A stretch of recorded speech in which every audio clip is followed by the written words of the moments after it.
Hello Virgo, Sun, Moon, Rising, and Venus signs. Kamusta kayo? Sana ba'y nasa mabuti kayong kalagayan. Welcome back po sa Star Tarot. At kung bago kayo rito, welcome din po kayo. Please subscribe, like, share my videos, and leave me a comment kung nakaresonate kayo. So, first card ni Virgo, we have the Diamond Dreamer. Ayan, so this is really good, Virgo. Merong material wealth na paparating. Merong kayamanan, ano? Merong karagdagang kayamanan na dadating sa buhay mo. This could be material things, material possessions. This is true prosperity, no, na paparating. So, maraming pera din ang pwedeng dumating sa inyo rito and we don't know kung saan to manggagaling. Kayo na lang ang tanging makakapagsabi nito kapag nangyari na sa buhay mo, dumating na yung prosperity and abundance, then you will see kung saan ito manggagaling. Depende. Pwedeng galing yan sa bunga ng iyong pagsisikap, pagtsatsaga, pagtatrabaho. This could be a sale of property. This could be inheritance. Pwede rin naman na winnings yan, windfall. So, it could come from various sources. No? But definitely, meron kang ma-accumulate na panibagong karagdagang kayamanan. No? Pera man o material na bagay. So, by the way, maraming salamat for subscribing. And if you haven't subscribed yet, subscribe na kayo. And also, maraming salamat din for not skipping the ads. Malaking bagay po yan sa akin. And also, please click the join button sa baba ng video kung gusto po ninyo na mag-join sa membership. So, we have Apophilite, stay positive. Alright, Virgo. Never ever think negatively. Okay? Huwag mong hahayaan na mabalot ka ng negativity, ng negative thoughts. You'd rather choose, 'di ba, to stay positive, okay? Kasi with that, mas ano ka, mas makaka-attract ka ng mas marami pang magagandang bagay, mas marami pang magagandang pangyayari sa buhay ninyo. Alright? When you are projecting positivity. So, tignan natin kung ano pa ang ganap. Hatiin muna natin kasi ang laki, mabigat, no? Yung card deck na ito.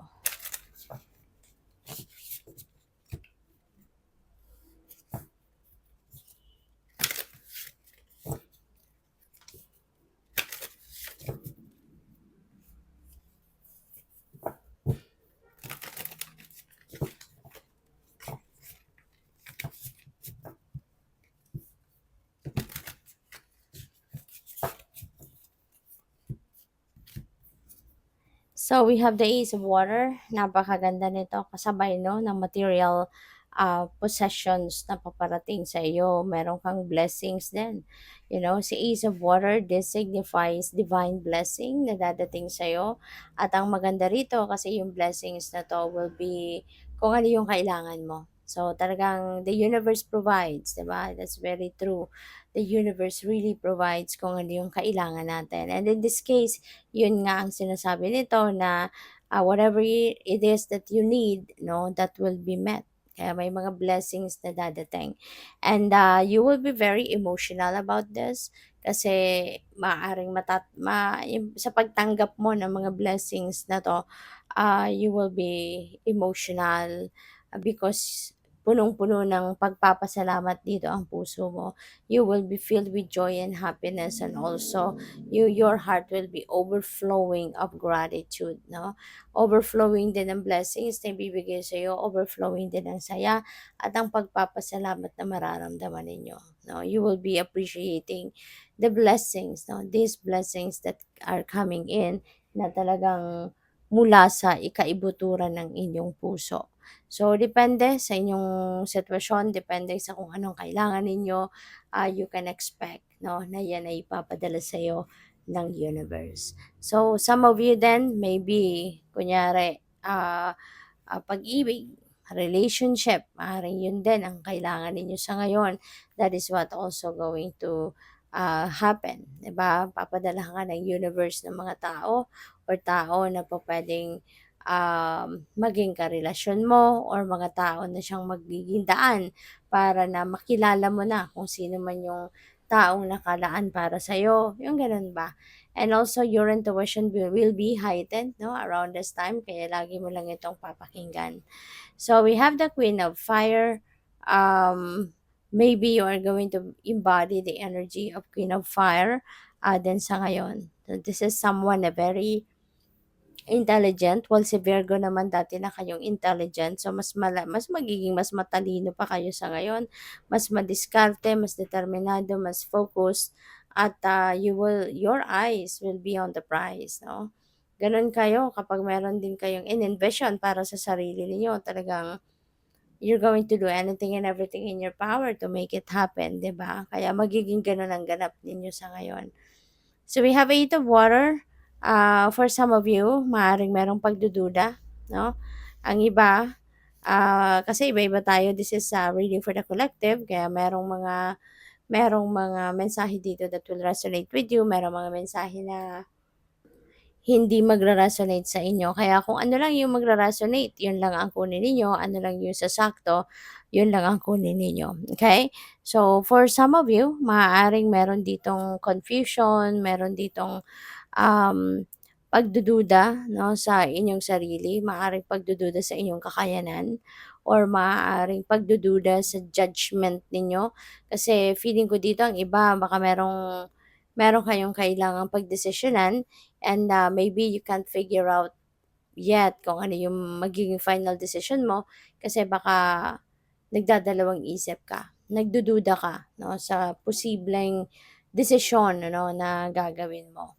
So, we have Three of Earth. Ayan. So, this is really beautiful kasi pagkakataon mo na ito, Virgo, na magawa mo or mailabas mo dito kung ano yung inyong passion, ano yung yung artistry ninyo, kasi very talented ka eh, no?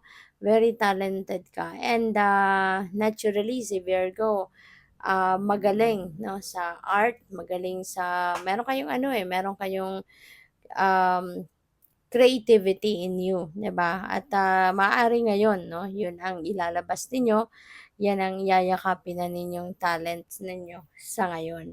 So, with that, no, maaaring ma-recognize kayo ng maraming tao dahil diyan sa galing mo, ma-appreciate ng maraming tao yung talents mo, yung gano'n. Kaya good for you and congrats.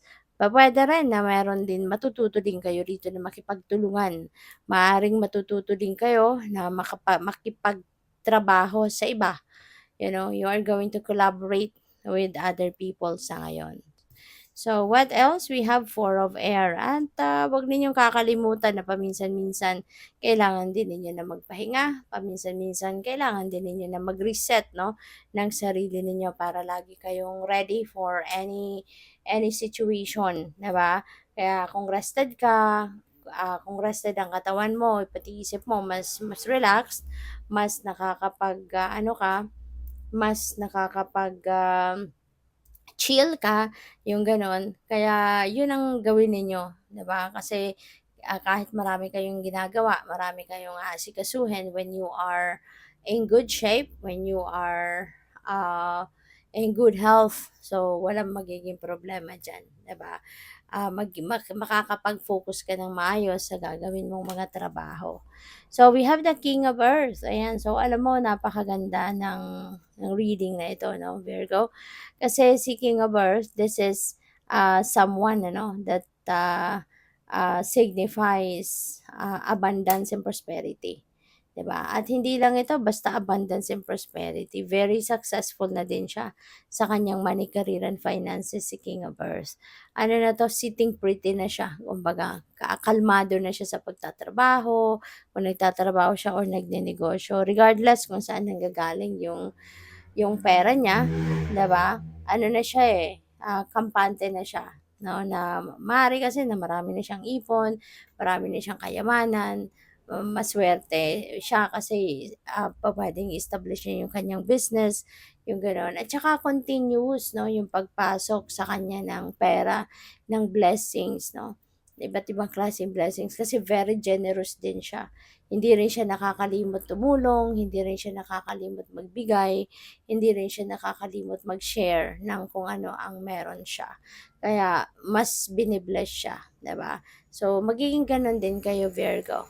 no? Maaari ng iba sa inyo meron na kayong successful na business, pupuwedeng kayo'y bagong promote lang sa trabaho or baka marami din kayong ipon or pupuwedeng may dadating pa, 'di ba, na mga lucrative offers na magbibigay uli ng panibagong pagkakataon para sa inyo na meron kayong established at, lucrative na trabaho or magiging source 'no ng mas marami pang pera. So, kaya good luck sa'yo. Thank you for watching. Love and light. Namaste.